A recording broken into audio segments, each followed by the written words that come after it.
My name is Alida, and at 32 years old, I thought I had everything figured out. I was a successful biomedical researcher with publications, a loving boyfriend, and what I believed was a stable, if sometimes tense family. Every Sunday we gathered for our traditional family dinner, a ritual we maintained despite growing undercurrents of tension. I never expected that one particular Sunday my mother would stand up, look me straight in the eyes, and shatter my entire world with 8 devastating words. What she didn't know was that I had already uncovered a truth that would change all of our lives forever. Before I share this painful journey, let me know where you're watching from in the comments. Hit that like and subscribe button and prepare yourself for a story about identity betrayal and ultimately finding peace in unexpected places. I grew up in a middle-class neighborhood in Boston with what appeared to be the typical American family. My mother, Margaret, was 59 and taught high school English with an intensity that carried over into our home life.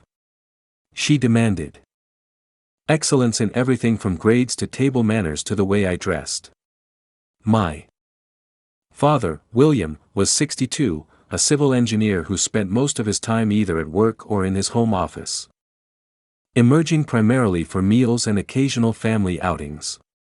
Then there was my younger sister, Jessica, 29, who had always been the golden child in our mother's eyes. From an early age, I sensed I was different. While Jessica excelled in social activities, cheerleading, and dance, I was drawn to science, preferring the quiet company of books and experiments to large gatherings. This difference created a perpetual friction between my mother and me. "Why can't you be more like your sister?" became the soundtrack of my childhood, playing on repeat during awkward family dinners, after parent-teacher conferences, and especially when relatives visited. My father, though, was different. He never pushed me to be someone I wasn't. I remember one evening, when I was 12, I had converted our backyard shed into a makeshift laboratory with a microscope I had received for my birthday. Dad found me examining pond water samples while the rest of the family entertained guests inside. Instead of scolding me for being antisocial, he pulled up a stool and asked, "What have you discovered today, Alida?" The genuine interest in his voice made me feel seen in a way my mother's attention never did. Those rare moments with my father were islands of acceptance in a sea of never quite measuring up. The real turning point in my understanding of my family came when I was 16. I was searching through our attic for an old science textbook when I stumbled upon a weathered photo album tucked behind a stack of Christmas decorations. Most of the photos were familiar family shots, but tucked in the back was a photo that stopped me cold. It showed a woman who looked remarkably like me holding a baby. The resemblance was uncanny, like looking at a future version of myself. The date stamp showed it was taken 32 years ago, before I was supposedly born. With shaking hands, I brought the photo downstairs and waited until dinner when the whole family was present. When I showed it to my mother, her reaction was immediate and terrifying. Her face drained of color, and with trembling hands, she snatched the photo from me. "Where did you find this?" she demanded, her voice barely above a whisper. Before I could answer, she ripped the photo in half and ordered me to my room. That night, I overheard my parents arguing in hushed, urgent tones. The next morning, the torn photo was gone, and my mother acted as though nothing had happened. When I tried to bring it up again a week later, she exploded with such fury that I never dared mention it again. That incident planted a seed of doubt that would grow over the years. Who was that woman in the photo? Why did I look so much like her? And why had my mother reacted with such panic? These questions haunted me But rather than confront them directly, I channeled my confusion and hurt into academic excellence, determined to build a life where I felt I belonged. Throughout high school and into college, I maintained cordial but distant relationships with my family, especially my mother. The photo incident had created an invisible barrier between us. I visited for holidays and Sunday dinners, but emotionally I had begun separating myself from the family long before that fateful Sunday dinner that would make the separation physical and permanent. My academic dedication paid off when I graduated summa cum laude from Harvard with a degree in biomedical sciences. I secured a prestigious research fellowship at Massachusetts General Hospital where I specialized in genetic research related to rare diseases. My work consumed me, providing both purpose and an escape from the lingering questions about my family. It was at the hospital that I met Gabriel, a brilliant geneticist with kind eyes and an unwavering moral compass. Unlike others I had dated, Gabriel saw beyond my achievements to the uncertain searching person beneath. Our relationship evolved from late-night lab conversations to morning coffee runs and finally to a deep connection that gave me the courage to face the questions that had haunted me for years. You know, Gabriel said one evening as we analyze DNA samples, sometimes the most interesting discoveries come from asking questions no one wants to answer. He didn't know how profound those words would be for my personal life. My research project focused on identifying genetic markers for a rare neurodegenerative disease. We were developing a method to trace inherited genetic patterns across generations, helping families understand their risk factors. The irony wasn't lost on me that I was helping others trace their genetic heritage while mine remained a mystery. One quiet evening in the lab, when everyone else had gone home, I made a decision that would irreversibly change my life. I had access to the equipment, the knowledge, and the opportunity. With trembling hands, I prepared my own DNA sample for analysis. The process was straightforward, but felt momentous. Each centrifuge spin and pipette measurement brought me closer to a truth I both craved and feared. I compared my genetic markers to those in our database and ran a separate test, comparing my DNA to a cheek swab I had casually collected from my sister during a family dinner under the pretense of another research project. When the results appeared on my screen 3 days later, I stared in disbelief. There was no genetic relationship between Jessica and me. None. We shared no more DNA than two strangers passing on the street. I ran the test again and again. The conclusion remained unmistakable. I was not biologically related to my sister, which meant at least one of my parents was not my biological parent. The mysterious photo suddenly took on new significance. Was that woman my real mother? The discovery sent me into a spiral of research. I requested my birth certificate which listed Margaret and William as my biological parents. But now I questioned its authenticity. I searched for adoption records but found nothing. For weeks I scoured public records, birth announcements, and hospital archives. Then I found something chilling. A news article from 30 years ago about a baby girl abducted from Boston Memorial Hospital. The details matched my birth date and description. The missing child, named Sophia, had never been found, and her parents, the Hendricks family, had never stopped searching. Could I be Sophia Hendricks? The thought was so overwhelming that I collapsed in Gabriel's apartment when I shared my suspicion with him. If true, it meant my entire life had been built on a devastating lie. Worse, it meant my mother, Margaret, might be involved in a kidnapping. The woman who raised me, who disciplined me, who sometimes showed me love in her own rigid way, might have stolen me from my real family. Gabriel held me as I sobbed, my world crumbling around me. Whatever the truth is, he promised we'll face it together. With his support, I continued digging. Gathering evidence, preparing myself for a confrontation I knew would eventually have to happen. I just didn't expect it would happen during a routine Sunday dinner, or that it would explode in the way it did. The Sunday of that fateful dinner began like any other. I woke up in Gabriel's apartment, my mind heavy with the weight of my discoveries. For weeks, I had debated whether to confront my family with what I knew. Gabriel thought I should involve the authorities first. But I needed answers directly from Margaret and William before taking such a dramatic step. Are you sure you want to go today? Gabriel asked as I got ready, his concern evident. You could call and say, you're not feeling well. I need to gauge their reactions, I replied.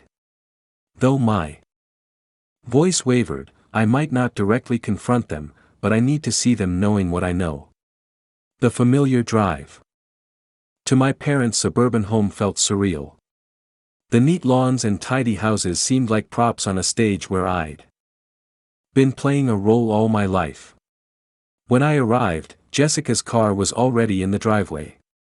She had brought her fiancé Tyler, a pharmaceutical sales representative whom our mother adored primarily because he came from a good family with connections.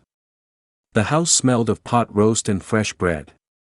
Mother's traditional Sunday menu, unchanged for decades. Jessica was setting the table while animatedly discussing wedding venues. Mother was nodding approvingly from the kitchen, and father sat in his armchair, newspaper in hand, but eyes distant. Alita, Jessica exclaimed when I entered. Perfect timing. We were just talking about the Brookfield Gardens for the reception. What do you think? I forced a smile and nodded, my heart pounding so loudly. I was sure they could hear it. How could I engage in wedding talk when I suspected our entire family structure might be built on a crime? Dinner began with father's customary grace, followed by mother's precise serving of food. The conversation flowed around me as I pushed pot roast around my plate. Jessica dominated the discussion with wedding plans, Tyler occasionally adding details about costs or logistics. Mother offering suggestions about appropriate traditions. The Hampton venue has a beautiful bridal suite. Mother was saying it would be perfect for family photos. Jessica, you'll look stunning in your dress with your father and me beside you. And Elena as maid of honor. Jessica added, smiling at me. I managed a weak smile back, but my mind was racing. Would I still be considered her sister in 6 months? Would I even be speaking to this family? Then the conversation shifted as Tyler asked about my work. Normally, I kept descriptions of my research vague, knowing my mother's eyes would glaze over. But that night, something pushed me to be more specific. We're making breakthroughs in genetic markers, I said, watching my mother's face carefully. Our technology can now identify familial connections, even with limited DNA samples. It's helping families find relatives they never knew existed.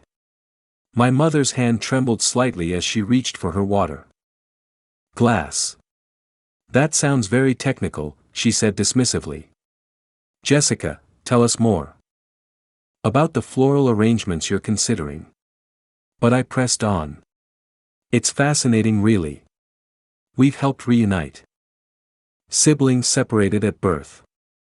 Just last month, we identified a child who had been missing for 20 years. The clatter of my mother's fork against her plate was jarring in the sudden silence. Her face had drained of color, and father was looking at her with concern. Margaret, are you all right? He asked. Just tired, she muttered, but her eyes were fixed on me with a new weariness. That's when I made a calculated decision. I was going through some old photos recently, I said casually, reminiscing. I wish we had more from when I was a baby. Jessica laughed. Mom has albums full of baby pictures. You were such a serious baby, always staring intensely at the camera. Not as many as you might think, I countered. I've always wondered about that photo I found when I was 16. The one Mother tore up. The woman in it looked so much like me. The tension in the room became palpable. Mother's knuckles were white around her knife handle. What photo? Jessica asked, confused. It was nothing. Mother snapped. Just a misunderstanding. It didn't look like nothing, I persisted.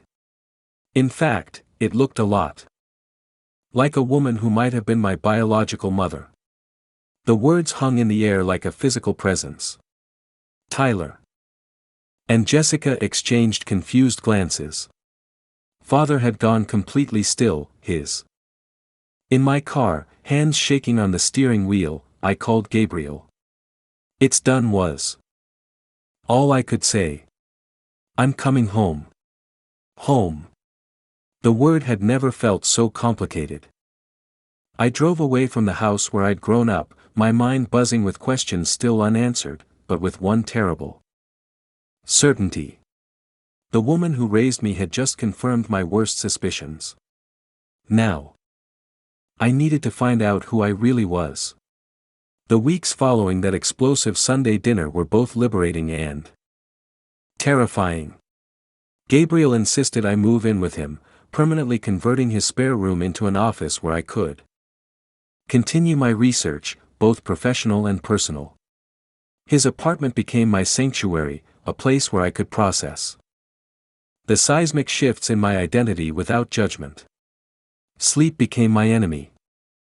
Nightmares plagued me. Vivid dreams of being carried away from a hospital nursery of a woman I couldn't quite see. Sobbing as I disappeared. I'd wake gasping, drenched in sweat, Gabriel's arms around me as he murmured reassurances. You're safe now, he would say. We'll figure this out together. My work suffered. How could I focus on genetic markers for rare diseases when my own genetic heritage remained a mystery? My supervisor noticed my distraction and suggested I take a leave of absence. Initially, I resisted, fearing that without the structure of work, I would spiral further. But Gabriel convinced me that I needed time to focus exclusively on uncovering the truth. Your research skills are exceptional, he reminded me. Now apply them to the most important project of your life, finding yourself. With Gabriel's emotional support and financial stability as a safety net, I took a 3-month sabbatical and threw myself into the investigation. My first step was hiring Thomas Reynolds, a private investigator specializing in missing persons cases. His office was cluttered but organized, walls lined with case files and commendations. 30-year-old kidnapping cases are challenging, he warned when I explained my situation. Records get destroyed. Witnesses move on or pass away, and electronic data from that era is spotty at best. I understand, I replied, sliding a check across his desk for his retainer. But I need to know. While Thomas worked his angles through law enforcement contacts and hospital record archives, I focused on the human element. The article I'd found mentioned that Sophia Rise had been born at Boston Memorial Hospital. If I had indeed been that baby, someone at the hospital might remember something. Most of the staff from 30 years ago had retired or moved on. But through persistent phone calls and research, I located Nancy Weber, a retired labor and delivery nurse who had worked at Boston Memorial during that time period. She agreed to meet me at a cafe near her retirement community. Nancy was in her 70s with silver hair and alert eyes that missed nothing. She studied my face as I approached her table, recognition flickering in her gaze. You look just like her, she said before I could even introduce myself. Elizabeth Hendress. I remember her case so clearly. My heart raced. You remember the kidnapping? Nancy nodded gravely. It was the worst day of my career. Security was different then. We had nursery windows where visitors could see the newborns, and babies often stayed in the mother's room. Elizabeth had a difficult delivery and was heavily medicated. The baby Sophia was in the nursery when she disappeared. Do you have any idea what happened? I asked, trying to keep my voice steady. Nancy hesitated. There were rumors. Nothing concrete enough for the police, but there was a hospital volunteer who stopped coming in right after the kidnapping. Margaret something.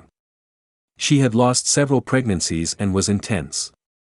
She would spend hours in the maternity ward watching the babies. Margaret, my mother's name. The confirmation sent chills through me. Do you remember her last name? I pressed. Nancy shook her head. It was so long ago. But she reached into her purse and pulled out a yellowed hospital staff photo. This was our volunteer group that year. She might be in here. I scanned the faces in the photo, and then I saw her younger with darker hair, but unmistakably Margaret, my mother. The name tag on her volunteer. Smock Margaret Davis. Davis, not Taylor, which was my parents' surname. She had changed her name. With this crucial information, Thomas was able to trace Margaret Davis's history. She had indeed been Margaret Davis before marrying William Taylor. She had suffered 4 miscarriages and had been receiving psychiatric treatment for depression and obsessive tendencies related to her inability to have children. She had volunteered at Boston Memorial Hospital for 8 months and abruptly stopped the same week Sophia Rise disappeared. The pieces were falling into place, creating a picture too terrible to fully comprehend. But I still needed to find the Hendricks family to confirm through DNA testing that I was indeed their long-lost daughter. Thomas located them after 2 weeks of searching. Richard and Eleanor Rise still lived in Massachusetts, in a small town 3 hours from Boston. They had never left the area, hoping against hope that their daughter might someday return. They've agreed to meet you, Thomas told me, but I warned them not to get their hopes up too high. 30 years is a long time to wait, and they've had false leads before. Gabriel offered to drive me to the meeting. You'll be too nervous, he insisted. And you might need support, no matter how it turns out. The drive to the Hendricks home was the longest 3 hours of my life. What if they rejected me? What if the DNA test was negative? Or worse, what if it confirmed I was their daughter, forcing me to accept that my entire life had been built on a criminal act by the woman I had called mother? As we pulled into the driveway of a modest blue colonial house, I squeezed Gabriel's hand so tightly I feared I might break his fingers. I'm not ready, I whispered. You are, he assured me. You've been searching for this moment since you found that torn photograph. We approached the front door together. Before we could ring the bell, it opened, revealing a woman in her early 60s with graying blonde hair and eyes that were hauntingly familiar. My own eyes looking back at me from an older face. Eleanor Rise stood frozen in the doorway, one hand covering her mouth. Behind her, a tall man with silver hair and broad shoulders, Richard Hendricks, peered over her with wide eyes. Neither of them spoke, but Eleanor's silent tears told me everything I needed to know. On some primal cellular level, she recognized me as her child. I'm Alida, I said softly. Alla Taylor, but I think I might have been born Sophia Hendris. Eleanor reached out with trembling fingers, stopping just short of touching my face as if afraid I might disappear. You have my mother's eyes, she whispered. The exact same shade of hazel. Richard placed a studying hand on his wife's shoulder. Please, he said, his voice rough with emotion. Come inside. Their living room was cozy and well lived in with bookshelves, lining the walls and family photos covering every available surface. Eleanor guided me to sit on the sofa, while Gabriel took a chair nearby, present but giving us space. I couldn't help but notice a prominent photo on the mantle. A baby girl with a tuft of dark hair and serious eyes. My eyes. That's you. Eleanor confirmed following my gaze. 3 days old. The only professional photo we have. Richard sat across from me, studying my face intently. You look so much like your mother, he said. It's remarkable. Tell me what happened. I requested. I've read the news articles, but I want to hear it from you. Over the next hour, they shared the story I'd been searching for my entire life. Eleanor had been 32 when she gave birth to Sophia, their miracle baby, after years of fertility treatments. The delivery had been difficult, requiring an emergency C-section. Eleanor had been heavily sedated afterward, and Richard had gone home briefly to shower and change clothes. When I came back, Richard explained, his voice breaking. There was chaos on the floor, security everywhere. A nurse told me a baby had been taken from the nursery. I ran to your mother's room, praying it wasn't our child. But your bassinet was empty. Eleanor took over the narrative. They locked down the hospital, but it was too late. You were gone. The police investigation went on for months. They suspected hospital staff or volunteers. But there was no concrete evidence, no witnesses. We never gave up, Richard added. We stayed in this house, kept the same phone number, hoping someday you might find your way back to us. Every few years there would be a potential lead. A girl somewhere who matched your description, but the DNA tests always came back negative. Elena reached for a scrapbook on the coffee table. We documented everything. The investigation, the searches, the age progression photos the police created every few years.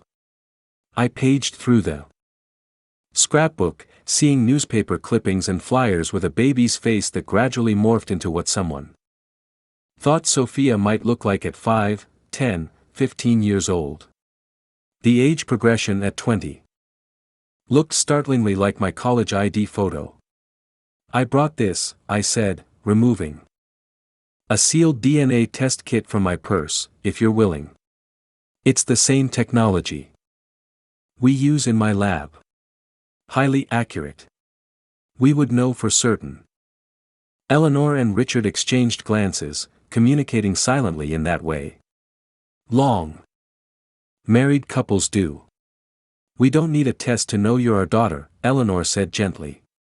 But for legal purposes, for closure, yes, we completed the test samples, and Gabriel, with his lab credentials, arranged for expedited processing. I promised to return as soon as we had results, but Eleanor was reluctant to let me leave. We just found you, she said, holding my hands tightly. It feels wrong to say goodbye again, even for a few days. I'm not disappearing, I assured her. I just need time to process everything, and I want to be absolutely certain before we take next steps. Next steps, Richard questioned. I hesitated, not wanting to broach the subject of legal consequences for Margaret on this emotional day. Just confirming what we all already know, I said instead. 3 days later, the DNA test confirmed it without a shadow of doubt. I was Sophia Hendris, the daughter of Richard and Eleanor, abducted as a newborn 30 years earlier. With scientific confirmation in hand, Gabriel and I returned to the Hicks home, this time staying for the weekend to begin the delicate process of getting to know my biological family. I learned I had an older brother, Michael, who had been 10 when I was kidnapped. Now 40. He was married with 2 children of his own. When he arrived at our parents' house and saw me, he broke down in tears. I promised them I would find you, he explained later. As a 10-year-old boy, I thought I could solve the case if the police couldn't. I never stopped looking at the faces of girls your age, wondering if one might be my sister. The Hicks welcomed me with an openness and unconditional acceptance I had never experienced with Margaret. There were no expectations of perfection, no comparisons, just joy at having me in their lives.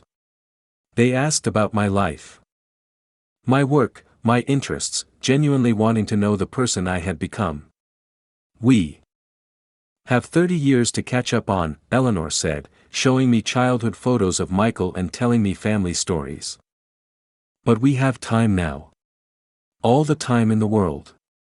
But as I settled into this newfound family connection, the shadow of my upbringing still loomed.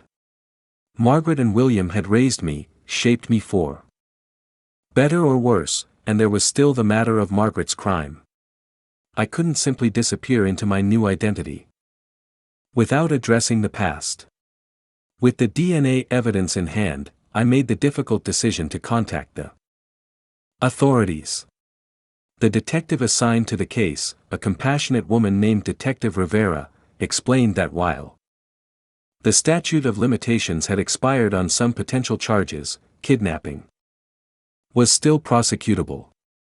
This is a unique case, she explained in her office. 3 decades have passed. And you're now an adult. The courts will take that into consideration, but your testimony would be crucial if charges are filed.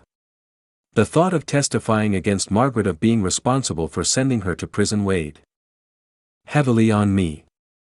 Despite everything, she had been the only mother I had known for 30 years. The complexity of my emotions exhausted and confused me. Gabriel became my rock during this turbulent time, listening without judgment as I worked through my conflicted feelings. You don't have to decide everything now, he reminded me. Take time to build relationships with the Hendris. The legal questions can wait a little longer. I took his advice, spending weekends with the Hicks while maintaining my apartment with Gabriel and gradually returning to my research work. For nearly 6 months, I existed between 2 worlds. The family that had lost me and the new connection we were building, and the shadow of the family that had raised me under false pretenses. Then came the call that would force all the pieces of my fractured life to finally collide. 6 months after I walked out of the Taylor house, my phone rang. With Jessica's number. I had ignored her previous calls and texts, unwilling to be the bridge between her and the terrible truth about our mother. But something made me answer this time. Alita. Jessica's voice was strained and tearful. Dad's had a heart attack. He's at Massachusetts General. He's asking for you. My first instinct was to refuse. William Taylor was not my father, and his medical crisis wasn't my concern. But the thought of him lying in a hospital bed, possibly dying without the chance to explain himself or make peace, felt wrong. Is she there? I asked, not needing to specify who I meant. Mom's here. Yes, Jessica admitted. But Dad really wants to see you. Please, Alida. After discussing it with Gabriel, who offered to accompany me, I agreed to visit William in the hospital. We arranged to go during evening visiting hours, hoping to minimize the chance of a scene with Margaret. The hospital corridors felt strange from the patient side, so different from my normal experience as a researcher. William's room was at the end of the cardiac care unit, the door partially closed. I hesitated outside, gathering courage. Gabriel squeezed my hand. I'll be right here in the waiting room. Take as long as you need. Inside, William looked small and fragile against the white hospital sheets, monitors beeping steadily beside him. Jessica sat in a chair near the window, rising when she saw me. There was no sign of Margaret. Alida. William's voice was weak but clear. You came. I did, I said, remaining near the door, uncertain of my role in this tableau. Jessica hugged me awkwardly. I'll give you two some privacy, she said, slipping out of the room. Alone with the man I had called father for 30 years, I moved closer to his bed. How are you feeling? I asked the banal question, standing in for all the complicated things I really wanted to say. Like, I've had a heart attack. He attempted a smile that turned into a. He paused, struggling for words. Alida, I need to explain. You don't owe me an explanation, I interrupted. The DNA test confirmed everything. I know who I am now.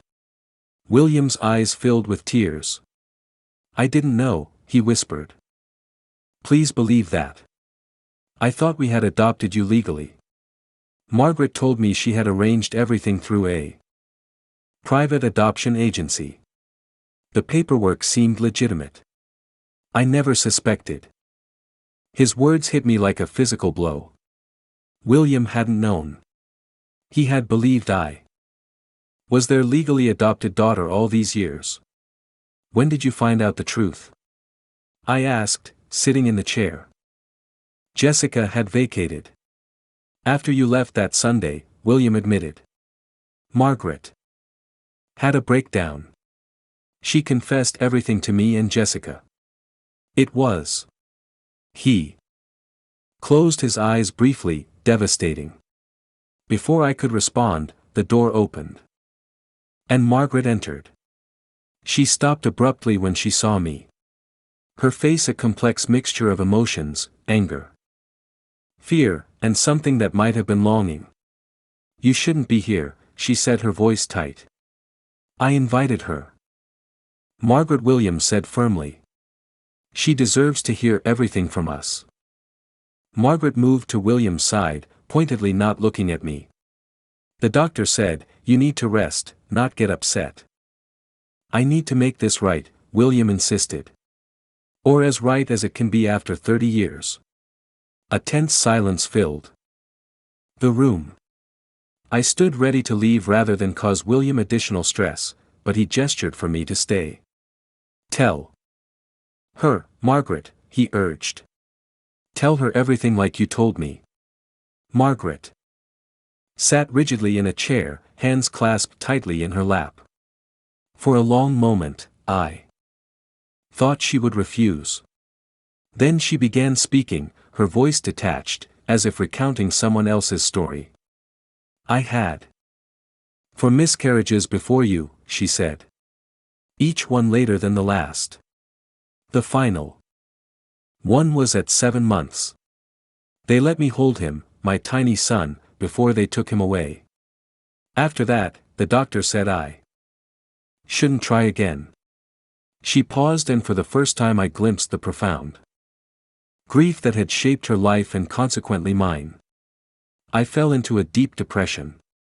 She continued, the medications didn't help. The therapy didn't help. The only thing that gave me any peace was volunteering in the maternity ward, being near the babies. William reached for her hand, but she pulled away. I wasn't planning it. Margaret insisted, finally looking at me. That day I was just doing my volunteer rounds, reading to the mothers, helping with the babies. Then I saw you in the nursery. You weren't crying like the other babies. You were just looking around so alert, so perfect. Her voice broke. The nursery attendant stepped out. No one was watching. I just took you. I wrapped you in a blanket and walked out. No one stopped me. No one even questioned me. Jessica had re-entered the room silently during Margaret's confession and now stood frozen by the door, her face ashen. William was away on a business trip, Margaret continued. When he came home, I told him I had arranged a surprise adoption, that after our last loss, I had put us on a waiting list. Without telling him. He was shocked but happy. I had all the fake documents prepared. How could you do that? Jessica asked, her voice barely audible. How could you steal someone else's child? Margaret turned to her daughter. Her biological daughter, with pleading eyes. I wasn't thinking clearly. I was in so much pain. And once I had done it, there was no going back. We moved to a new neighborhood. I changed my name from Davis back to my maiden name, Taylor. When we got married, no one connected us to the kidnapping. The room fell silent. Except for the steady beeping of William's heart monitor. I looked at the three people who had been my family, the distraught woman who had stolen me, the man who had unwittingly raised another couple's child, and the sister who was not my sister. I felt strangely calm, as if viewing the scene from a distance. I found my biological family, I said. Finally. The Hendricks. They never gave up looking for me. Margaret flinched as if I had struck her. The DNA test confirmed it definitively. I've been getting to know them over the past few months. They're good people who have suffered for 30 years because of your actions. What happens now? William asked, his voice tired. That depends on Margaret. I said, I've already spoken to the authorities. Kidnapping has no statute of limitations. Margaret went pale, but she nodded slowly. I'll turn myself in, she said. It's time. I've lived with this guilt for 30 years. William tried to sit up. Alarmed. Margaret, no. We need to talk to a lawyer first.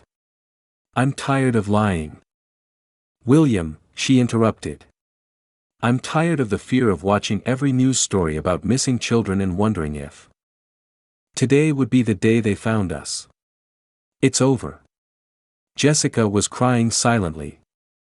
Now, her world collapsing just as mine had 6 months earlier. I felt a surprising surge of empathy for her. None of this was her fault. Yet her family was disintegrating before her eyes. I should go, I said, standing. This is a family matter now. You are family, William said quietly. No matter what the DNA says, we raised you, loved you. Did you? I asked Margaret directly. Did you love me, or was I just a replacement for the baby you lost? Margaret looked at me. Really looked at me, perhaps for the first time. I thought I loved you, she said slowly. But I think I love the idea of you more than the real you, the perfect daughter I imagined you would be. When you started showing independence, developing your own personality, it frightened me. I couldn't control who you were becoming. Her honesty, however painful, was the first genuine exchange we had ever shared. Thank you for telling me that, I said. It explains a lot. As I moved toward the door, Detective Rivera appeared in the hallway, 2 uniformed officers behind her. Our eyes met, and I knew someone. Hospital security, another visitor, had recognized Margaret from the case files that had been quietly reopened. Margaret Taylor, Detective Rivera asked, entering the room. Margaret stood surprisingly calm.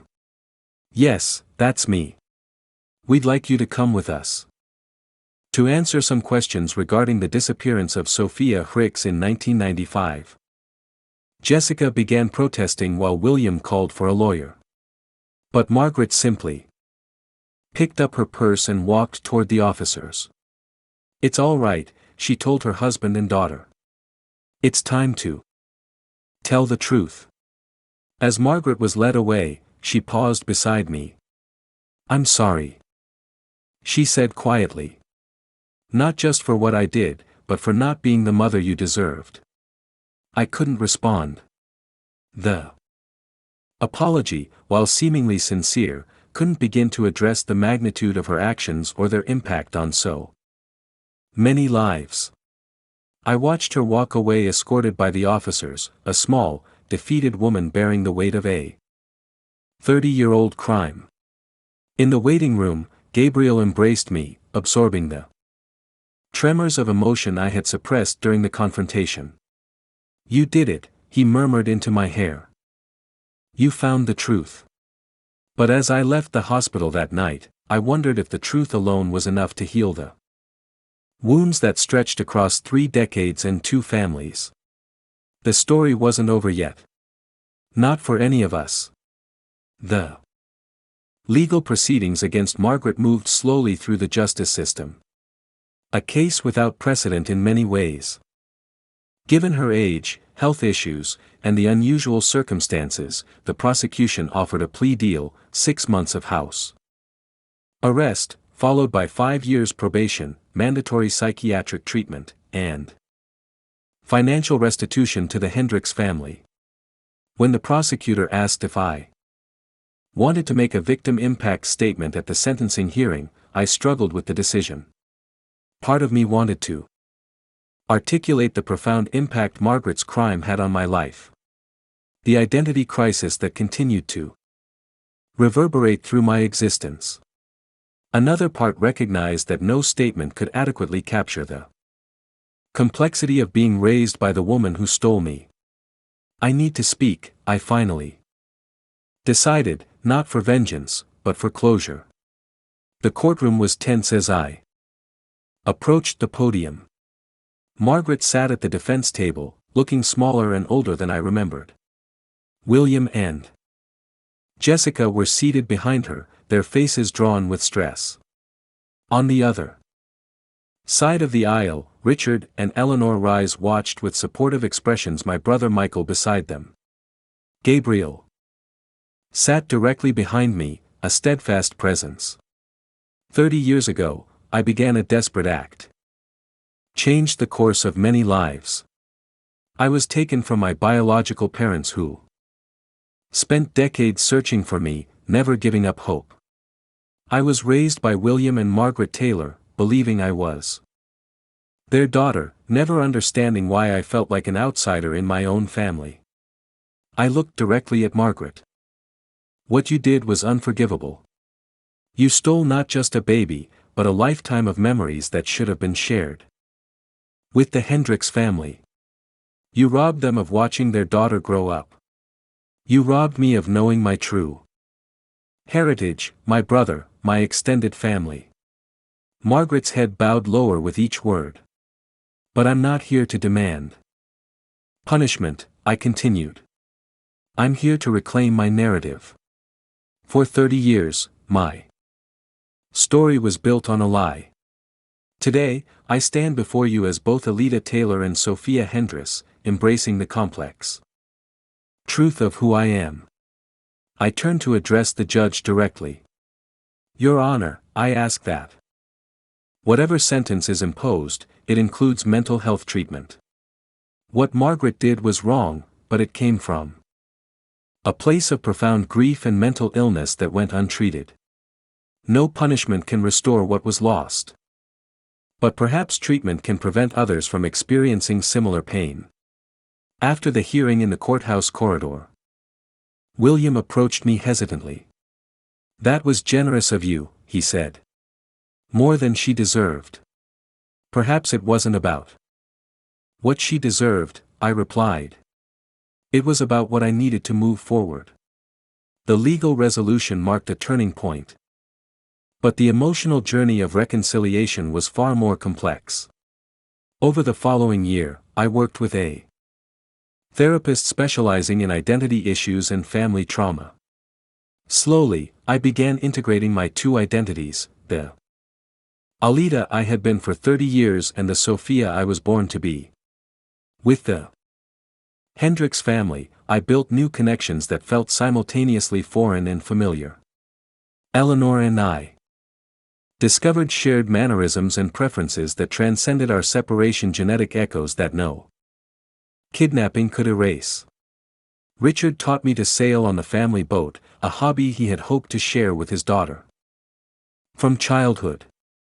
Michael and I developed a sibling bond that was different from, but no less meaningful than what I had shared with Jessica. William, to his credit, made efforts to maintain a relationship with me. Free from Margaret's influence, he revealed himself to be more compassionate and emotionally available than I had known. We met monthly for lunch, carefully avoiding discussing Margaret, but finding common ground in other areas. Jessica struggled the most with the new reality. Having lost her sister and seen her mother convicted of a serious crime, she led her wedding and entered therapy herself. Eventually, she reached out suggesting we meet. "I don't know what to call you now," she admitted over coffee. "Allah still, or Sophia?" "I answer to both," I said with a small smile. "I'm working on integrating all parts of myself." "I miss my sister," she said simply. "I'm still here," I assured her. "Different, but still the person who helped you study for AP history and held your hair back after that disastrous college party." Our relationship would never be the same. But we found a new framework, something between sisterhood and friendship, bound by shared history, if not by blood. As for Gabriel, his unwavering support throughout my identity crisis only deepened our connection. On a crisp fall evening during a walk through the Arnold Arboretum, where we had spent many contemplative hours, he dropped to one knee among the autumn leaves. "I fell in love with Alida," he said, holding out a ring. "I've grown to love Sophia, but mostly I love the extraordinary woman you are, regardless of your name or history. Will you marry me?" Our wedding the following spring brought together the patchwork of my complicated life. Richard walked me down the aisle while William waited in the front pew. Eleanor helped me choose my dress and Jessica stood as my bridesmaid. Michael gave a toast that acknowledged the strange circumstances that had eventually brought us together as a family. Professionally, my experience inspired a new direction in my research. I established a specialized division at our lab dedicated to using genetic testing to help identify missing children and reunite families. The work was emotionally challenging but deeply rewarding. Each success story, a small redemption of my own fractured past. Margaret, serving her house arrest and attending court-mandated therapy, sent a letter for my wedding day.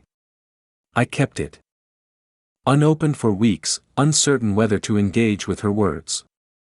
When I finally read it, I found not excuses, but a genuine reflection from a woman finally confronting the damage her actions had caused.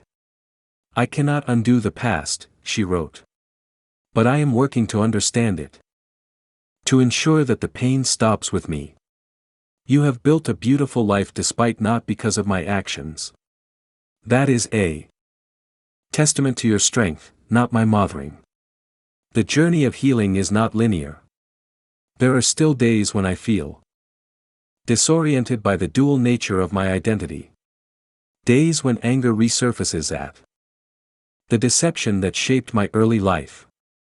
But these moments grow less frequent as I embrace the wholeness of my story. What I've learned through this extraordinary experience is that identity is not fixed but fluid, not singular but multifaceted. I am the sum of all my experiences, both those based on truth and those built on lies. The family we're born into shapes us, but so does the family we choose and the family we create. Forgiveness, I've discovered, is not a single act, but a process. I may never fully forgive Margaret for her actions, but I've found peace in understanding them. In recognizing her humanity, flawed and desperate as it was, I've reclaimed my own. Sometimes the greatest pain can open doors to our truest selves. I am no longer the kidnapped child or the rejected daughter. I am Alida. I am Sophia, and I am everything I choose to become. If my story resonates with you, please share your thoughts in the comments below. Have you ever discovered something that changed how you saw your entire life? How did you find your way through it? Your journey might help someone else navigating their own path to truth and healing. And if you found value in my story, please like, subscribe, and share it with someone who might need to hear that even the most shattered identity can be rebuilt into something beautiful and whole. Thank you for bearing witness to my truth, and may you find strength in your own